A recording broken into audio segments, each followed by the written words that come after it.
सो अभी तक हमने देखा कि डोहा ने रीता को पूरी सच्चाई बता दी है कि वो एक घोस्ट है एंड रीता उसकी वाइफ रह चुकी है। तो ये सुन रीता हंसने लगी, यानी मजाक बनाती है कि तुम झूठ बोल रहे हो। तो तब डोहा कहने लगा कि अगर तुम्हें मेरी सच्चाई पर बिलीव नहीं है तो तुम आज टेम्पल क्यों गई थी एंड मुझे अचानक यहाँ मिलने के लिए क्यों बुलाया। और फिर रीता को उसके बचपन से लेकर अब तक की वो सभी बातें बताने लगा जो कि सिर्फ रीता को पता थी, यानी कि A to Z सब। रीता का पूरा बचपन, रीता के सीक्रेट्स, रीता को किन किन चीज़ों से डर लगता है वो सब, एंड उसने किन किन लोगों को पैसे उधार दे रखे हैं, ये सब कुछ। और फिर लास्ट में उसने ये भी बताया कि तुमने बाइक चलाना एडल्ट होने के बाद सीखा बिकॉज तुम्हारी अपने डैड के साथ की लास्ट मेमोरीज बाइक की थी। तो ये सुन रीता सरप्राइज रह गई कि इसे ये सब कैसे पता, मगर तब भी ऐसे रिएक्ट करती है कि जैसे डोहा उसके साथ कोई मजाक कर रहा हो, इसलिए तभी यहाँ से चली गई।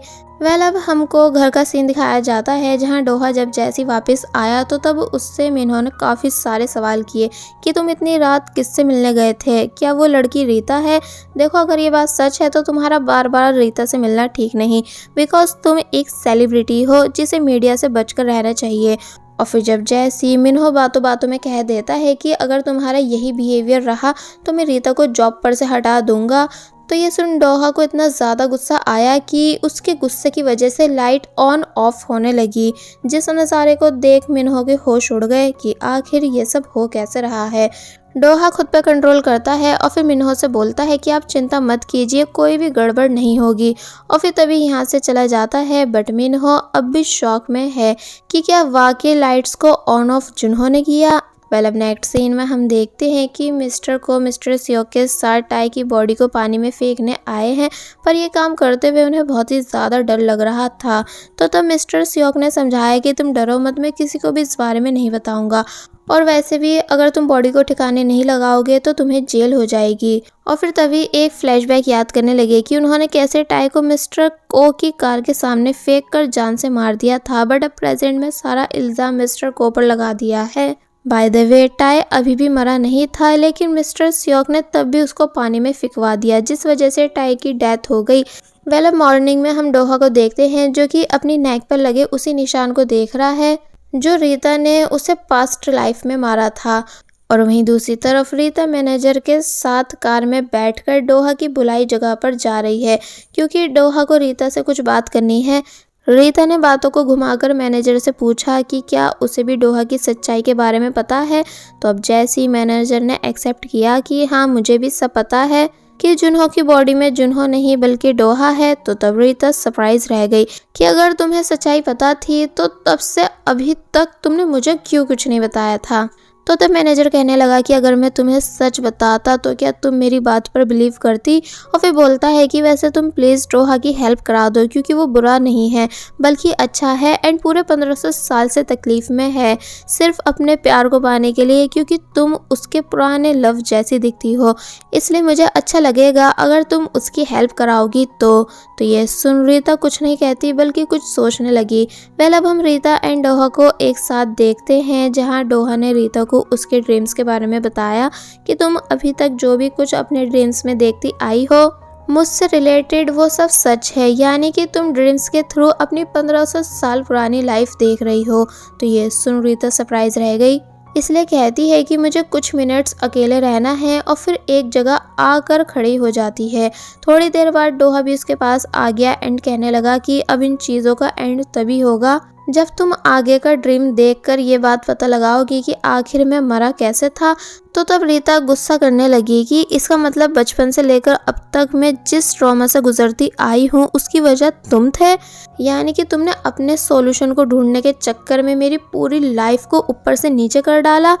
पता भी है कि मैं बचपन में स्प्रिट देखकर कितना ज़्यादा रोती थी, मैंने स्कूल तक जाना छोड़ दिया था, पर तुम हो जिसको सिर्फ अपनी पड़ी है। डोहा रिप्लाई देता है कि यही तुम्हारी किस्मत है जिसको चेंज करने के लिए मैं कुछ नहीं कर सकता। तो तब रीता और भी ज़्यादा चिल्लाने लगी एंड देन डोहा की हेल्प कराने से मना कर यहाँ से चली जाती है। डोहा ध्यान से रीता को जाते हुए देखता है और फिर अभी स्टोरी एक बार फिर 1500 साल पीछे आ गई, जहां हम वही सीन देखते हैं कि जब डोहा रीता को सिला से भगाने ही वाला था, मगर तभी काफी सारे लोग यहां आ गए थे जो कि एरोज मारना स्टार्ट कर देते हैं, जिस वजह से डोहा रीता के सामने आ गया रीता को बचाने के लिए, मगर इस चक्कर में एक एरो उसको लग गया, जिस वजह से वो वहीं गिर जाता है, रीता से ये बोलते हुए कि तुम ठीक हो ना। तो तब रीता बस शॉक में रह गई, क्योंकि उसे लगता है कि शायद डोहा मर चुका है। वेल, अब नेक्स्ट सीन में हम देखते हैं कि डोहा मरा नहीं, बल्कि उसके बैक पर एक बहुत ही गहरा जख्म आ चुका है। और फिर जब जैसे वो उठा तो तब अपने स्टेप फादर से डायरेक्ट रीता के बारे में पूछने लगा कि आखिर रीता कहाँ है। तो तब वो बोले कि मैंने उसे जान से मार दिया है। तो ये सुन डोहा के होश उड़ गए, इसलिए बोलता है कि नहीं, आप ऐसा नहीं कर सकते। मैंने आपका बेटा बनने के लिए सिर्फ आपके ऑर्डर्स को फॉलो किया एंड कई सारे लोगों की जान ली, लेकिन आपने मुझसे मेरी खुशी छीन ली, इसलिए आज से मैं आपका कोई ऑर्डर नहीं मानूंगा। और फिर जब जैसे यहाँ से जा ही रहा होता है इस बात का पता लगाने कि उसके स्टेप फादर जो बोल रहे हैं वो सच है भी कि नहीं, कि तभी डोर ओपन हुआ एंड डोहा को अपने सामने रीता बैठी हुई दिखी, जिसको देख वो इमोशनल हो जाता है, क्योंकि उसे लगा था कि जैसे सच में उसके स्टेप फादर ने रीता को जान से मार दिया हो। बट अब रीता को जिंदा देख उसकी सांस में सांस आई। यहाँ उस सर्वेंट को भी बुला लिया गया जो कि रीता के घर में काम करती थी, जो कि रीता को देख एक्सेप्ट कर देती है कि यही गाया के जनरल की बेटी है। तो तब डोहा के स्टेप फादर कहते हैं कि अब यहाँ खड़े सभी लोग गवाह हैं कि ये लड़की गद्दार की बेटी है, इसलिए ये मरना डिजर्व करती है, लेकिन अगर तुम इसको अपने हाथों से मारोगे तो मैं तुम्हें एक नौकरानी से प्यार करने की गलती के लिए माफ़ कर दूंगा। बट डोहा कुछ नहीं कहता, क्योंकि वो ऑब्वियसली रीता को जान से नहीं मार सकता। तो तब फादर ने वहाँ खड़े बाकी सब लोगों को जान से मार डाला, यानी दोनों गार्ड्स एंड उस औरत को भी, ये बोलते हुए कि अब ये बात सिर्फ हम तीनों के बीच रहेगी कि आखिर इस लड़की की सच्चाई क्या है।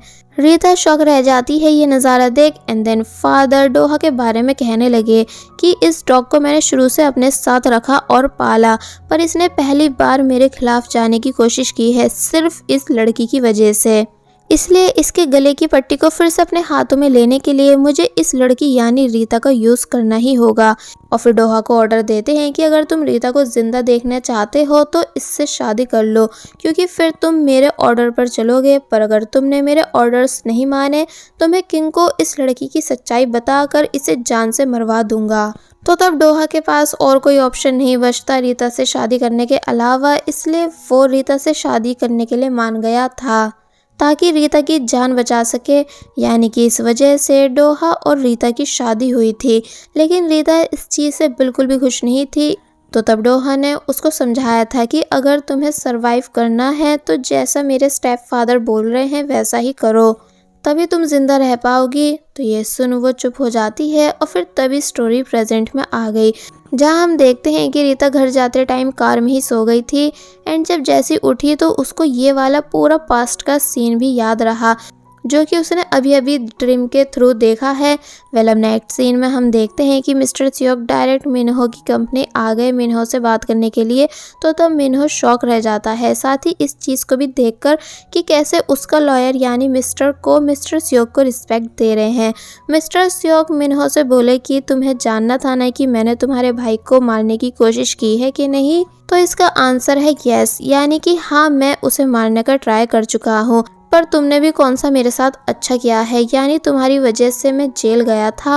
और फिर कहते हैं कि वैसे मुझे पता है कि आजकल तुम्हें कौन सी बात सबसे ज़्यादा परेशान कर रही है, यानी कि तुम्हारा भाई जो कि आजकल अजीब बिहेव कर रहा है। तो ये सुन मिन्हो ने पूछा कि तुम्हारा इस बात से क्या मतलब। तो तब मिस्टर सियोक कहते हैं कि मुझे पता है कि तुम अपने भाई को लेकर बहुत ही ज़्यादा परेशान हो, क्योंकि अब वो बदल चुका है, जैसे कि वो जुनहो नहीं हो, ऊपर से सिर्फ पूरे दिन अपनी बॉडीगार्ड रीता से मिलने की सोचता रहता है। मिन्हो हैरानी से पूछने लगा कि तुम्हें ये सब कैसे पता चला। तो तब मिस्टर सियोक कहते हैं कि मुझे बहुत कुछ पता है जो मैं टाइम आने पर बताऊंगा, क्योंकि अभी बताया तो तुम बिलीव नहीं करोगे, इसलिए पहले तुम खुद से कुछ चीज़ों का पता लगा लो, यानी कि अपने भाई से ऐसी चीज़ें पूछो जो सिर्फ तुम्हें और रियल जुनहो को पता हो, फिर देखना वो सही आंसर दे पाता है कि नहीं।